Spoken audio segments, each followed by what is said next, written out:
It's Friday, May 29th. This is CTV at 6. Here's what's making news tonight. What happens to an Indigenous land claim now that the Supreme Court won't hear the case? Snow in Cape Breton and parkas aplenty elsewhere. Is it May or March in the Maritimes? Well, it's going to be a cool last weekend of May with temperatures gradually coming up the first week of June. Live from our Maritimes News Center, this is CTV News at 6. Here is Todd Battis. Good Friday evening. Good to have you with us. Summer is just over 3 weeks away, but that might be hard to believe given our recent weather. While most areas dealt with cold today, a few places in the Maritimes suffered through snow.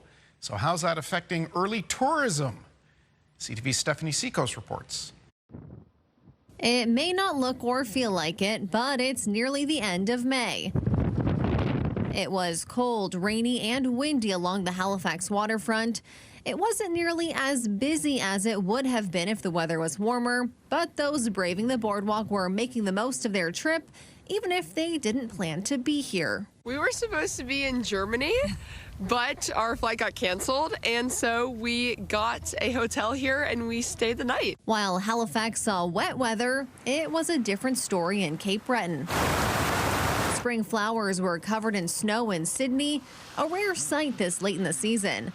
The month of May hasn't been the nicest, so it may be a surprise that some tourism operators actually saw record-breaking numbers. Everybody would obviously prefer warm summer weather all year round in most cases, but for a lot of people, they don't have flexibility on when they're going to be here. You have to plan your trips long in advance. So we find that there's a lot of people that they want to make the best of it no matter what the weather is. It's a similar story for this tour and adventure company, where all it took was a few nice days. Definitely the best opening week that we've had in the business in general. Even on a cool day like this, people were heading out on the water to do some fishing. Fishing is definitely an activity that tends to go out whenever the weather is gloomier.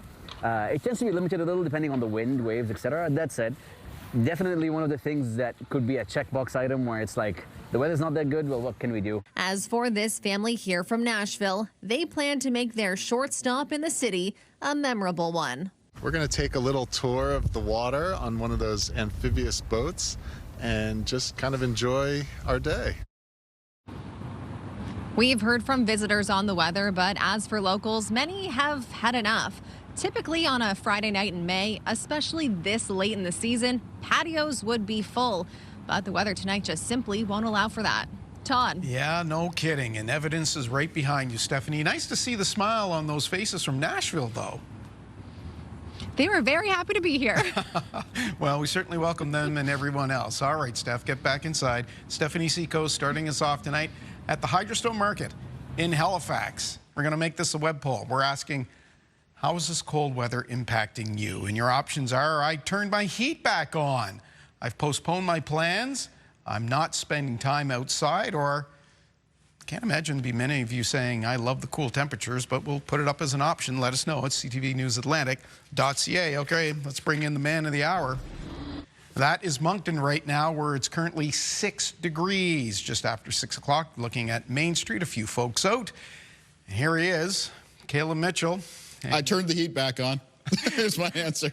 Listen, when was the last time we had a snow report banner from you? It's been a while, and this isn't the time of the year I like to do a snow report banner, of course. It's pretty rare, but not unheard of, to get snow this late into the month of May. In fact, the standing record for snow in the Sydney area is 7 centimeters, and that was set on May 29th in 1941. Today, though, we got alarmingly close to that record, with the airport reporting 6 centimeters of snow. Now, I know accumulations very varied across Cape Breton as far as that snow went for today, because the ground is not frozen anymore. There was a lot of melting, and temperatures were sitting just above the freezing mark. Keeping track of record temperatures. You know, a lot of time we talk about record highs, but another thing that is kept track of are the coolest high temperatures on record. And for the Sydney area, that's 3.9 degrees, coolest high temperature on record. And so far today, matching that with the high temperature 3.9. Now, we knew this was coming. We've been talking about it all week long, how we were going to be put into this sort of cool, chilly weather pattern that was going to extend through the last part of this month, and that does include for tonight. We have a lot of cloud cover around the Maritimes. There's still some areas and some rain and some showers, and potentially still a little bit of wet snow falling up in the Cape Breton Highlands. A lot of that wet weather is going to gradually ease to become patchy showers and drizzle as we make our way through the night. I mentioned cloud cover for the Maritimes, but in one part of the region, that cloud cover is expected to clear up a little bit, and that's going to be up in the northwest of New Brunswick. Because of that, there's a frost advisory in effect there. Additional rainfall amounts for those areas that do see a bit more in the way of the rain and the showers, mostly about 2 to 5 millimeters.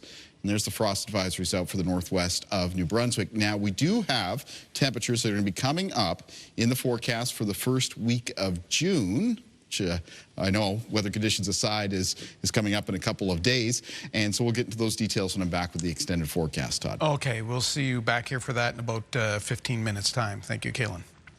To other news of the day now, and 2 people are dead following a crash on Fredericton's Princess Margaret Bridge. The 2-vehicle collision involving a transport truck happened this morning. 2 of the female passengers of the vehicle were pronounced dead at the scene. The 3rd was transported to hospital, as was the driver of the transport truck. The bridge was closed in both directions for several hours.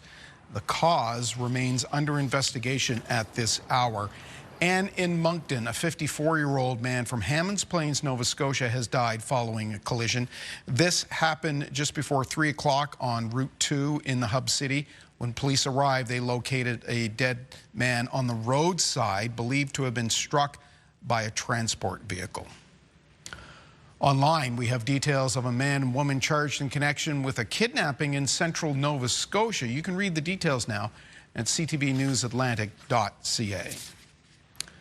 A new gas plant has been given the green light from New Brunswick's Energy Review Board, and that has conservationists seeing red. The facility, planned for Tantramar, will also sell power to neighboring Nova Scotia. CTV's Derek Haggett has details in reaction. Terry Jones and her husband Gord live a few hundred meters away from where a proposed natural gas power plant could be built.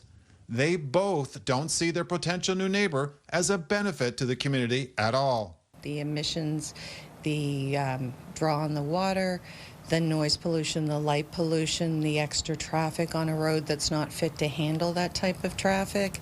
The New Brunswick Energy and Utilities Board has approved NB Power's proposed natural gas plant project just outside Sackville. The 500-megawatt plant to be built by an American company was first announced last summer. It's expected to be operational by 2028 at a cost of around $1 billion. The executive director of the nearby Atlantic Wildlife Institute thinks it'll be an environmental and public health catastrophe. It will do far more damage than it will do good to the community, to New Brunswickers, to the environment here in relationship to what it's going to damage in our Chignecto Isthmus. The local MLA says the EUB's approval is just one step. This isn't over.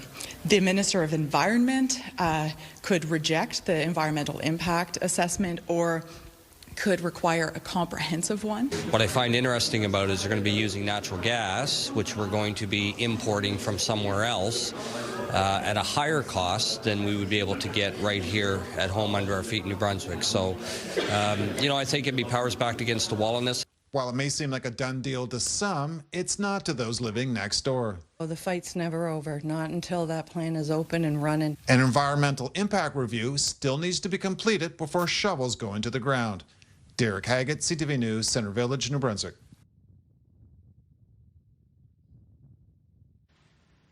A growing port in St. John and a growing pulp and paper mill will combine to create growing gridlock in the city. For a while anyway. Starting next week, dozens of oversized cargo shipments will lead to some oversized traffic issues.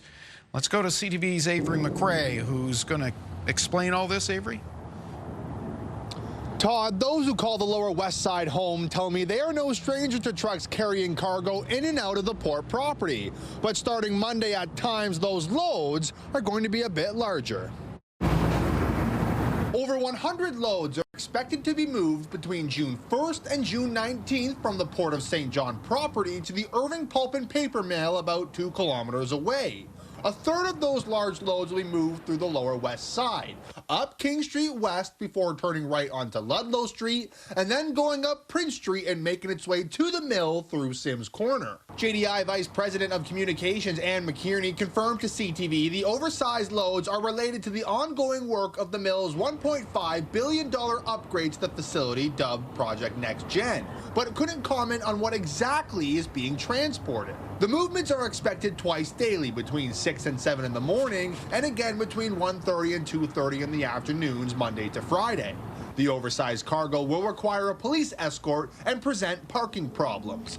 During these times, the city is asking residents not to park on the impacted streets, and those who do could risk their vehicle getting towed to not interfere with the overweight goods. The city says they are aware of the ongoing concerns residents in this area have with truck traffic and are working with officials to ensure the cargo is moved both in a safe and seamless manner. People in the Lower West Side have to deal with this on top of sporadic closures of the Harbor Bridge as it's in the home stretch of a multi-year refurbishment.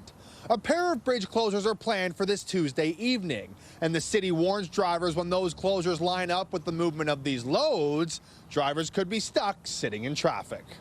Avery McRae, CTV News, St. John. One of Canada's oldest food banks is facing an increasingly common problem. Crime. A rash of break-ins and thefts has left volunteers frustrated, forcing them to spend the little money coming in to the nonprofit to deal with the problem. CTV's Callum Smith in Berwick, Nova Scotia. Callum, when did this all begin? Todd, about a year and a half ago, volunteers here at the Berwick Food Bank thought the theft of a laptop was a one-off. But in the last 2 months, they've been targeted 4 times by vandals. Here's some of what volunteer and board member Sean Muzzerall told me over the phone. Many people can draw many conclusions as to why a food bank that will give so generously to many people. We actually will deliver to people's doors if they can't get to our facility. Why we become a target. We're all as a group very frustrated and discouraged.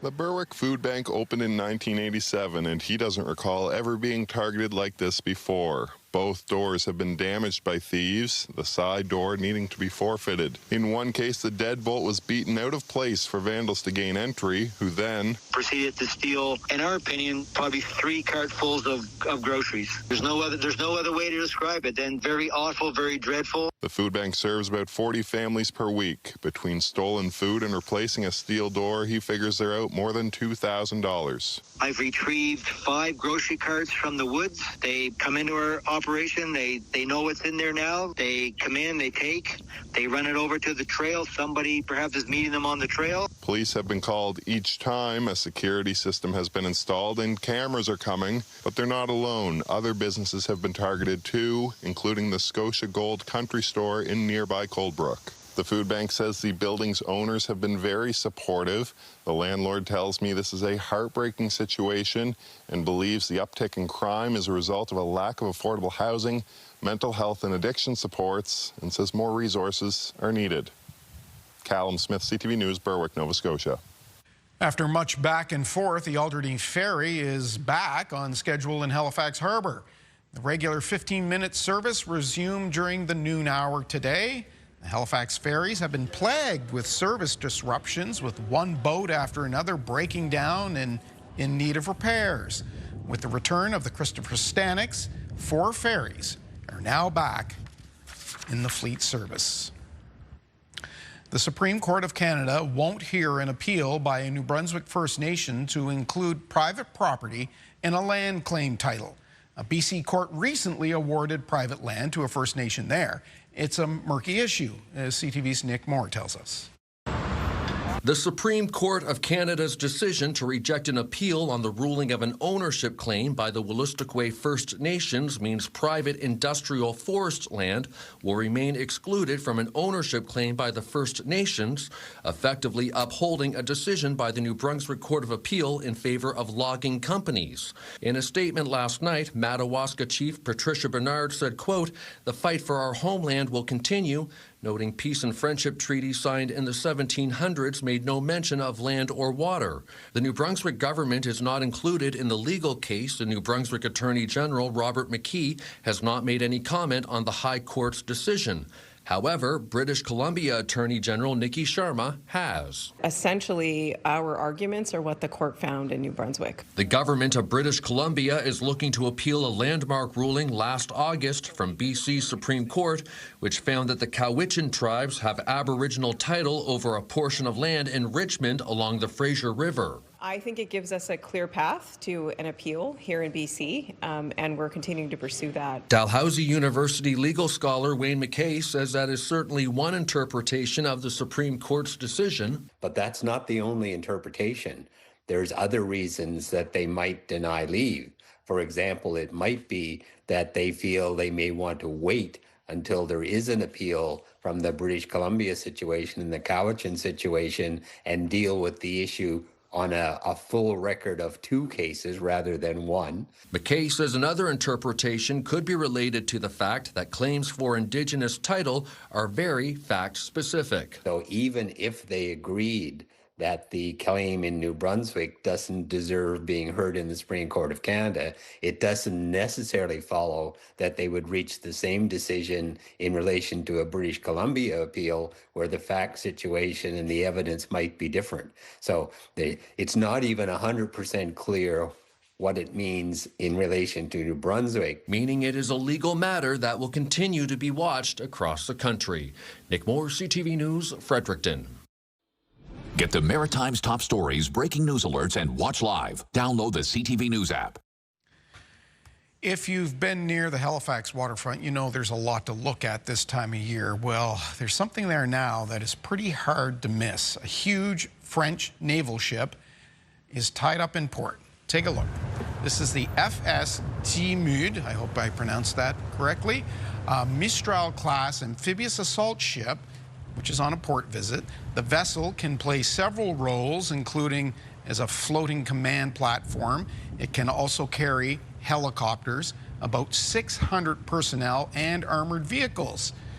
The ship from the French Navy is part of a 5-month, or the visit rather, is part of a 5-month voyage for that vessel, which began back in February, and we welcome our allies to port. Time for our first break of the evening. Still to come, things stay rather cool this weekend. Caleb will have your forecast details. But next, changing how bar staff in Halifax are trained. It had to be done, obviously, considering the tragedies that are going on, and especially around the Halifax area in the bars and the restaurants. It comes in response to a death. With those hopes, changes will make things safer. Stay with us.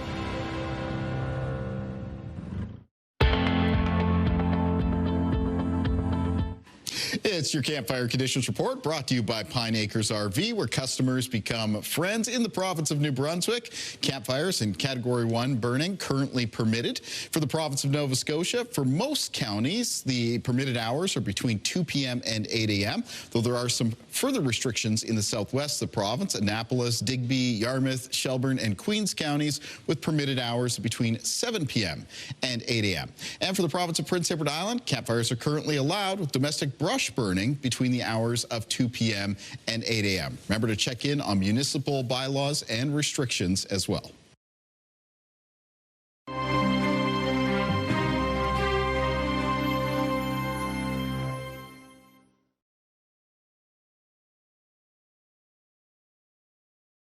Security will, this summer, bouncers and bar security will be working under stricter rules. The province, responding to a death, insists the changes will make things safer.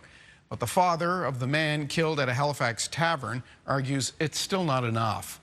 Here's CTV's Jesse Thomas. Starting June 1st, bar security staff in Nova Scotia will need to pass a criminal background check and complete training in responsible alcohol service and security practices. It's a step in the right direction, says Scott Sawyer. I applaud them for doing what that needed to be done. It had to be done, obviously, considering the tragedies that are going on, and especially around the Halifax area in the bars and the restaurants. But Sawyer says the changes don't go far enough. His son Ryan died following an incident at the Halifax Ale House in December 2022 involving security staff. The 31-year-old died after being placed in a chokehold. Sawyer believes if these new rules were in place years ago, it might have prevented the tragedy. I think there's a better percentage he would be. Alexander Levy was convicted of manslaughter and criminal negligence in the death of Ryan Sawyer and sentenced to 4 years in custody following the trial in November. Levy is appealing the conviction. The province said these rule changes were developed in response to incidents involving bar security employees and patrons. The security industry and bar owners that CTV News spoke with says these changes are welcomed and were anticipated. If your staff are going to be, acting as agents of the property, enforcing rules and so on and so forth, I mean, it would only make sense, I think, that they would have criminal background checks done. And Sawyer wants the province to go further and is calling for bar security oversight to be moved from Service Nova Scotia into the Department of Justice, saying it would bring stronger accountability. And he'd like to see tougher penalties for businesses that fail to follow the rules. Jesse Thomas, CTV News, Halifax. Still to come in your newscast, we'll ask, when can we expect a warm-up? Kalen Mitchell is working on the details of the forecast. He'll let us know after this break.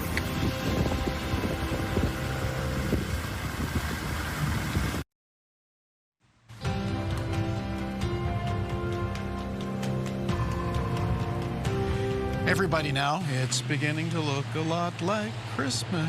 I got a couple emails saying it's a nice Christmas we're having in Cape Breton. In Cape Breton. Yeah. I did.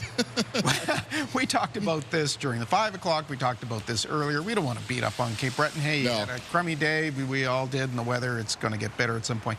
Yeah. The opposite, Kalen, would be what a spot that a lot of Maritimers visit. In fact, there's that direct flight now.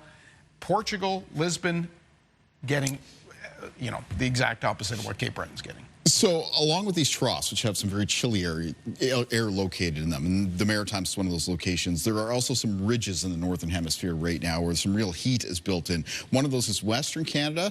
Another one is in parts of Europe. And I was reading earlier today that there was a city in Portugal that set an all-time high temperature record for the month of May at 40 degrees. That's right. So let's take a look at weather conditions across the country.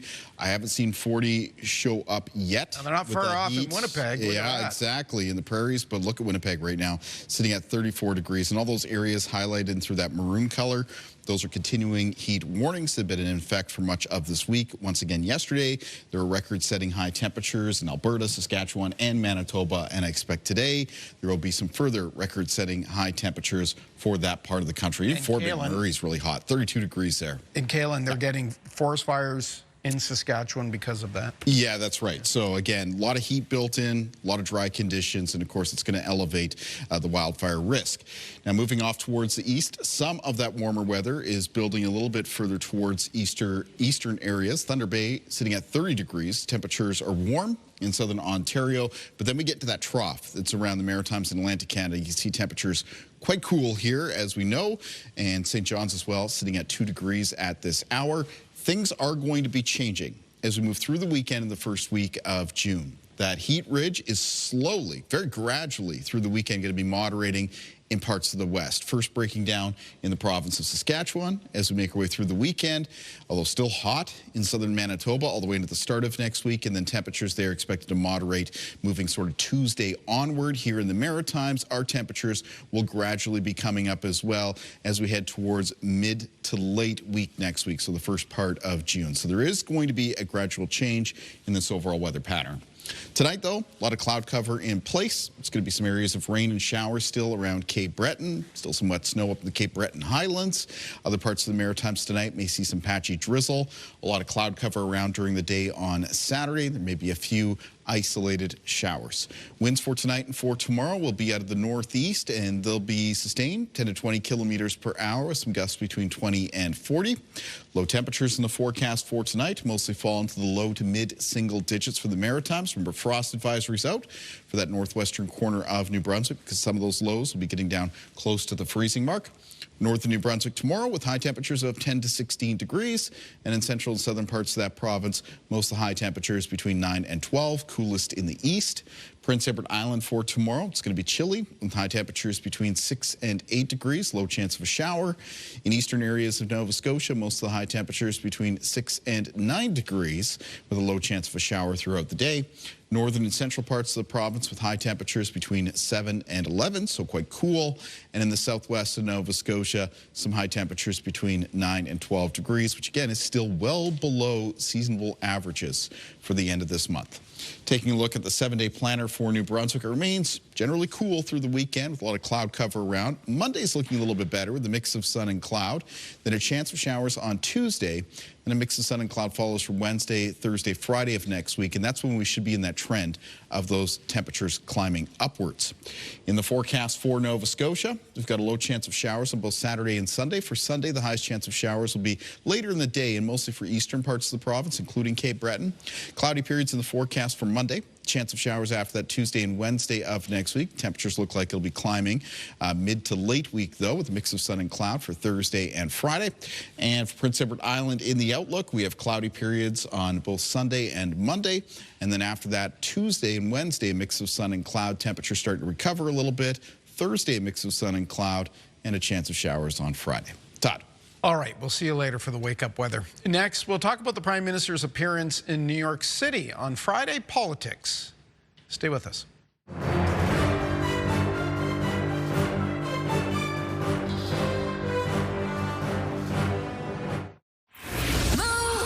Mornings with Aaron and Peter. Hey, stay with us all weekend long as the IWK Radiothon continues. Your donation supporting the greatest areas of needs at the IWK.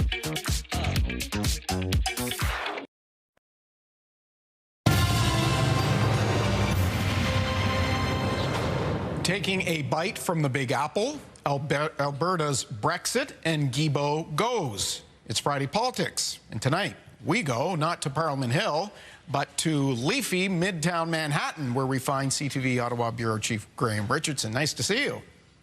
Hey, Todd. Beautiful day there. Oh, gorgeous. Oh, yeah. Wow. Okay. So, Graham, the Prime Minister was in Manhattan, where it seems like the only thing anyone talking about there is the Knicks finally getting to the NBA Finals. So was anybody in New York taking any notice of Mr. Carney's appearance? Not Americans, really, Todd. But, I mean, the point in terms of media coverage, the point of Mr. Carney's speech yesterday at the Economic Club of New York, obviously, is to set a new tone.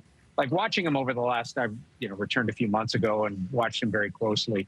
He doesn't do anything by accident, and his hands are all over his work, meaning that he probably wrote big chunks of that speech yesterday, and it was obviously no accident that he said, Canada Strong can help make America great again, garnering an immediate response from the U.S. ambassador to Canada, Pete Hoekstra, a positive message between the two, which is the first public positive message I've seen in several months of fairly rocky relationship. So a significant speech, but no, in terms of American media coverage, not significant. Yeah.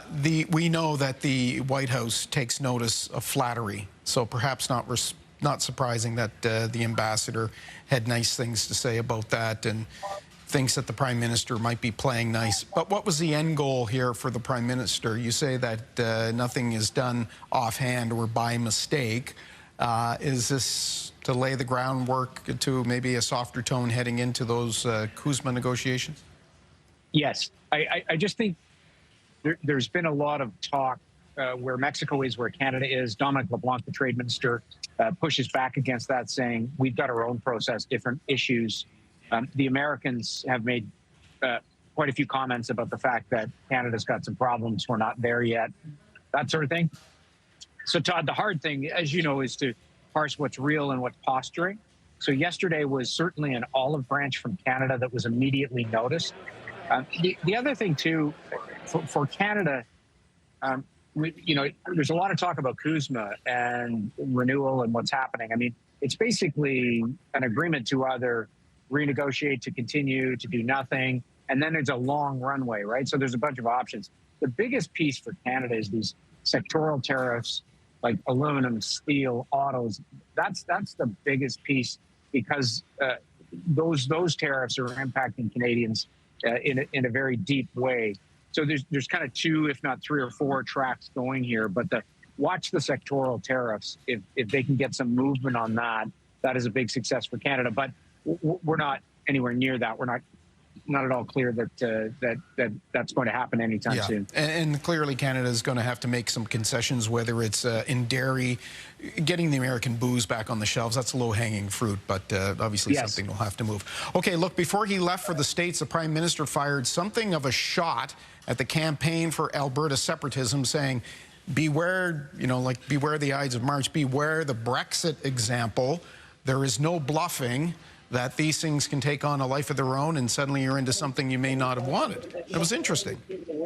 It's a dangerous bluff, and I think that falls into the category of Mr. Carney is similar to Mr. Harper in that when he speaks, it's with consequence. He speaks when he has something to say. So that was after the Alberta move to put it on put the question about the question on the referendum ballot, and he was in housing development in Orleans, and he wasn't asked about it, but he said it, clearly marking that his experience with Brexit and paralleling that to what might happen in Alberta.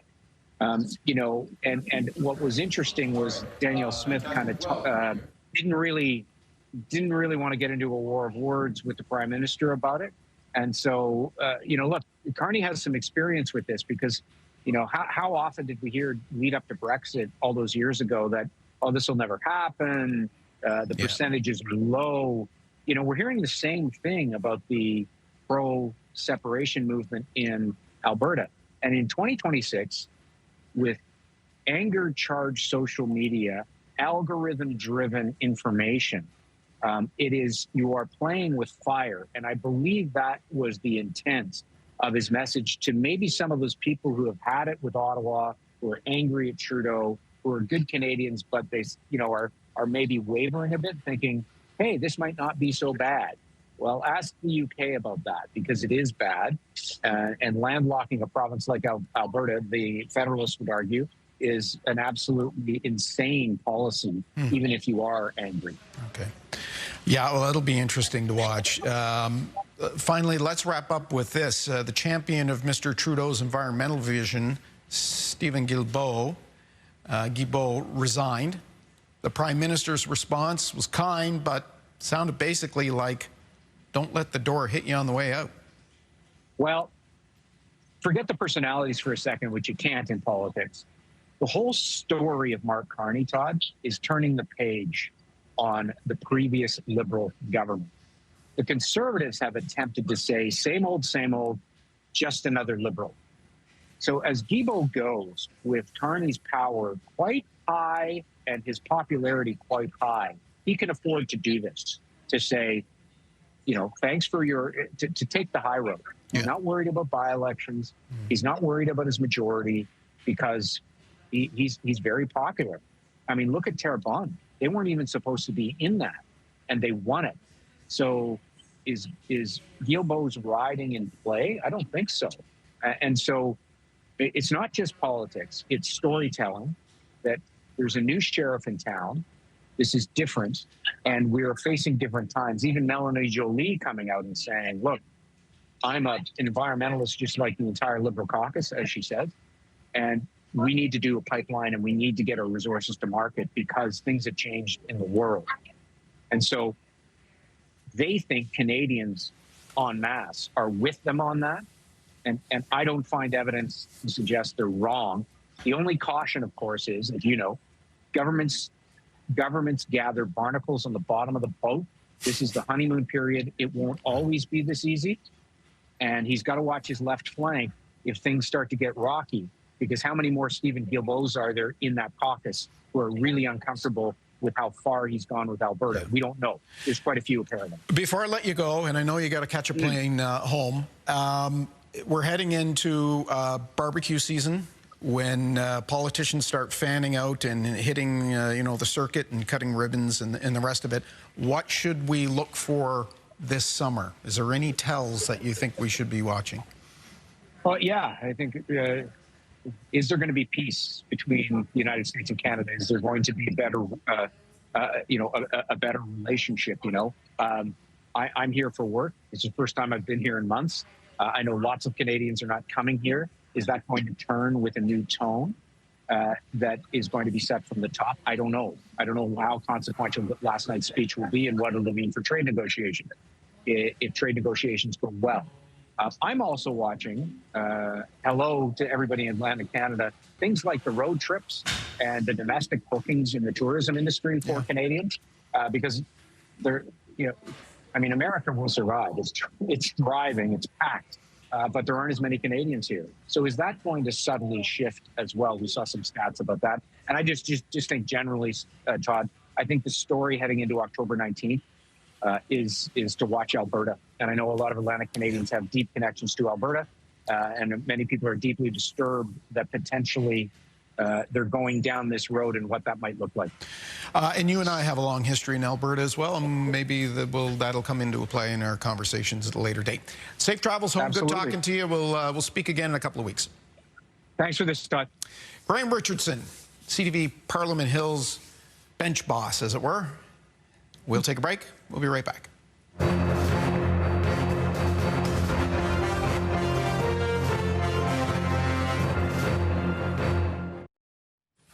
In health headlines tonight, there's a report that reveals the difficulty Canadians in rural parts of the country have finding medical care.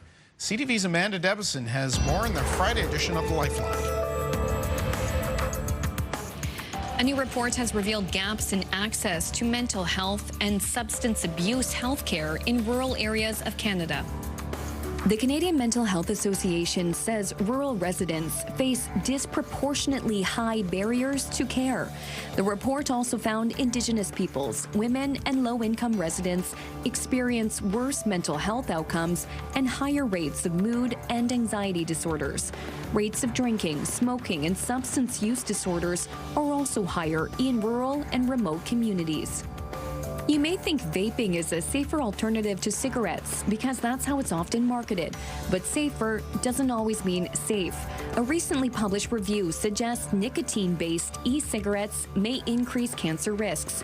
The review summarized evidence showing e-cigarette aerosols can damage DNA and trigger chronic inflammation, which are both associated with cancer development. Researchers also examined studies finding that vaping aerosols contain potential cancer-causing compounds. The authors concluded the consistency of findings from several studies raises substantial concern that vaping is not harmless and could increase cancer risk over time. Finally, new research involving sea cucumbers is raising questions on what it really means to be alive. The scientists studied severed parts of sea cucumber and discovered those fragments never died. In fact, the researchers say they actually healed themselves and even managed to absorb nutrients despite lacking a mouth. However, they say the fragments did not develop into whole new individuals. The study author says this is the first case of tissue immortality in natural conditions. They say the next step would involve studying the DNA structure of the cells to see whether they're aging, and that would determine whether they are immortal. The study was published in the journal Science Advances. With Health and Medical News, I'm Amanda Debison for The Lifeline.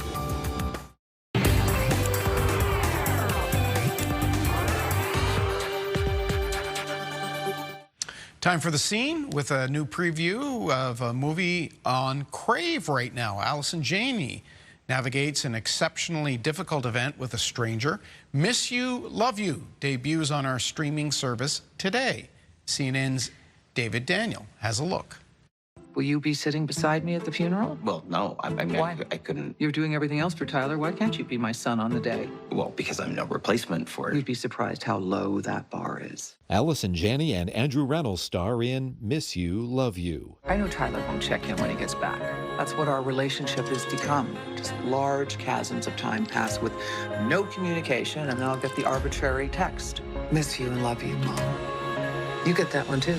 The stars say they were hooked by the script from writer-director Jim Rash. I was like, oh boy, this is a role. This is a journey. This is unlike anything I've played before, and I'm terrified of it, and I'm excited by it, and of course I have to do it. You look at things as an actor, you're like, well, that's going to be really fun to do, and that's going to be really challenging to do. But just on the whole, I was like, I've never gotten to be responsible for this much.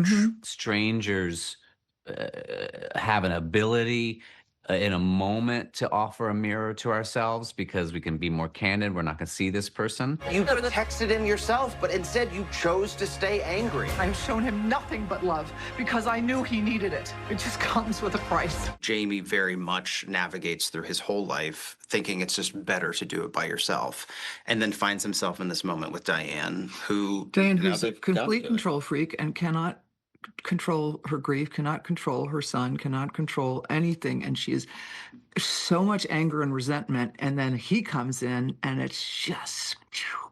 You're floored that he doesn't want to come running back to your arms. I am his mother. Well, then fight like one. In Hollywood, I'm David Daniel.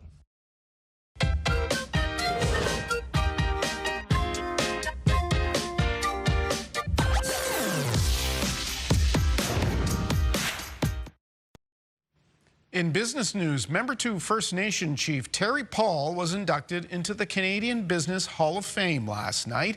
He was recognized for bringing economic success to his community for more than 40 years. Congratulations to the chief. There's no BNN business report tonight. However, we can look at how the markets closed the trading week, and we begin with the TSX, which ended up 251 points to close at 34,769. The Dow Jones in New York also ended up at 363 points for the good, settling in at just over 51,000. And the loonie traded hands slightly up at 72.47 cents against the U.S. greenback. All right, let's bring Kaylin Mitchell in from the weather deck. We will see you on Sunday. You have the very enviable job of collecting all those wonderful donations. Yeah, that's right. Presenting some big checks, I'm sure, with some big numbers coming up on Sunday for the IWK Telethon. And it might be a decent day to stay inside and watch TV in some parts of the region. And some folks in Cape Breton may be doing that tonight. Yeah, might be at that because it is cloudy, it's chilly out here, and temperatures are going to be chilly to cool to finish off this month. Let's take a look at your picture for tonight. Beautiful shot here. I mean, beautiful for what the weather is giving us today. This is Dominion, Nova Scotia, and you can see that coating of late May snow down on the ground. I want to thank Ian Day very much for taking the time to share this picture with us. Dominion for tomorrow. It's cloudy. There'll be a low chance of a shower, a little bit of patchy drizzle through the day, and it's chilly with the high temperature 6 degrees. Day planner for tomorrow around the Maritimes, morning temperatures mostly around the low to mid single digits, and then for the afternoon, high single digits and low teens for a good portion of the region. The sun might peek through a little bit more for some communities up around the north and northwest of New Brunswick, maybe allowing for a few to touch on the mid-teens, but for a good portion of the Maritimes, we'll need to work our way through the first week of June for temperatures to really warm up. Let's find out what's ahead on your Morning Atlantic.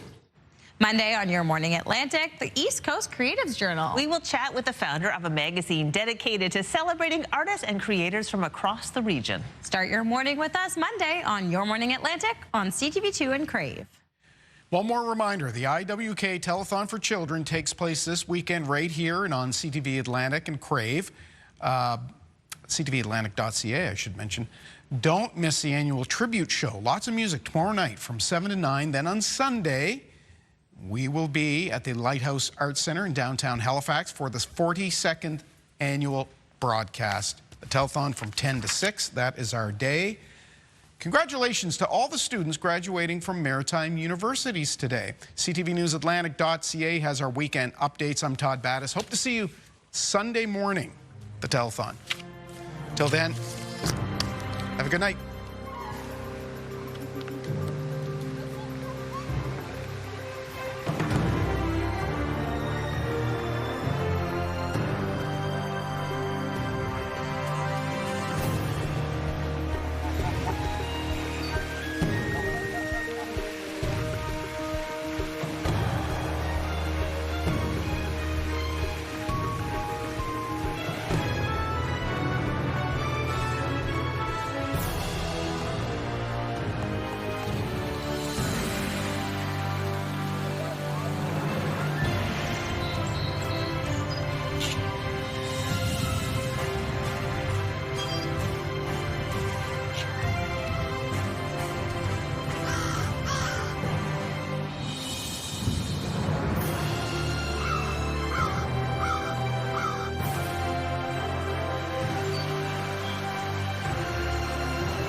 CTV News, the Maritimes' #1 newscast. Watch live on Crave.